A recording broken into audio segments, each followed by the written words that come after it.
بسم اللہ الرحمن الرحیم نحمدہ ونصلی علی رسولہ الکریم اما بعد۔ میرے مسلمان بھائیوں اور بہنوں، نبی کریم صلی اللہ تعالی علیہ وسلم نے فرمایا جن میں 3 خصلتیں ہوں وہ ایمان کا ذائقہ اور مزہ پائے گا۔ جن میں 3 خصلتیں ہوں وہ ایمان کا ذائقہ پائے گا، ایمان کا مزہ پائے گا۔ نمبر 1، نبی علیہ السلام نے فرمایا کہ اللہ اور اللہ کی رسول سے سب سے زیادہ محبت کرنے والا ہو۔ نمبر 1، اللہ اور اللہ کی رسول سے سب سے زیادہ محبت کرنے والا ہو۔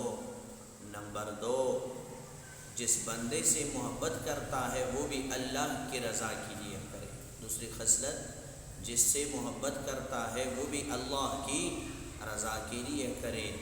نمبر 3، کفر کو ایسا ہی ناپسند سمجھے، کفر کو ایسا ہی ناپسند سمجھے جیسے کہ آگ میں ڈالنے کو، یعنی کہ جیسے انسان آگ سے اپنے آپ کو بچاتا ہے ایسا ہی کفر سے اپنے آپ کو بچائے۔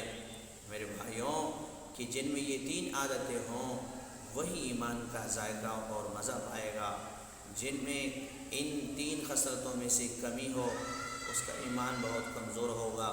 ہمیں چاہیے کہ عادتیں اور خصلتیں اپنے اندر لانے کی کوشش کریں جو ہم نے بتائیں۔ اللہ تعالی ہماری زندگیوں میں یہی خصلت ہمیں عطا فرمائے۔ جزاکم اللہ خیر۔